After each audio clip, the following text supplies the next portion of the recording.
Ya, baik, kita beralih ke informasi lain. Jumat pekan lalu, TNI Angkatan Laut menangkap kapal Cina yang diduga kuat mencuri ikan di perairan Natuna, Indonesia. Penangkapan ini dibayang-bayangi oleh Coast Guard China. Pemerintah Cina memprotes, namun Indonesia yakin kapal tersebut beraktivitas di zona ekonomi eksklusif Indonesia. Penangkapan kapal Cina Kuipeyu Jumat pekan lalu berbuntut panjang. Pemerintah Cina melayangkan protes keras ke Indonesia. 对于事发的海域呢，中国和印尼方面有不同的看法。中国渔船呢是在此进行正常的生产作业，中方已经向印尼方提出了严正的交涉，双方正在就事件的处理工作进行密切的沟通和协调。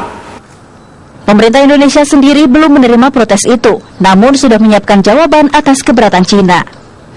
Sampai saat ini kita belum menerima protes dari RRT. Perlu saya sampaikan bahwa apa yang terjadi pada beberapa hari yang lalu adalah betul-betul dalam konteks law enforcement yang ingin ditegakkan oleh otoritas Indonesia di kawasan zona ekonomi eksklusif Indonesia. Kapal Kuipeyu ditangkap oleh Komando Armada RI kawasan barat di perairan Natuna. KRI Oswald Siahaan yang berpatroli mencurigai kapal Kuipeyu mencuri ikan di zona ekonomi eksklusif Indonesia. Apalagi berkali-kali diberi peringatan kapal Cina tersebut tidak menggubris. Zona ekonomi eksklusif kita.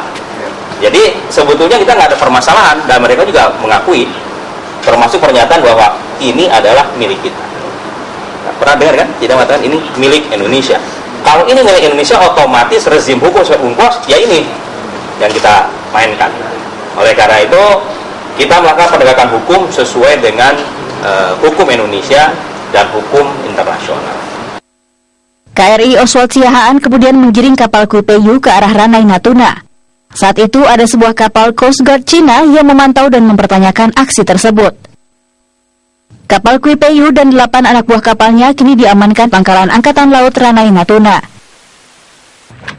Perairan Natuna milik Indonesia tidak masuk ke wilayah sengketa Laut Cina Selatan yang melibatkan banyak negara Asia. Namun laut ini memang rentan konflik.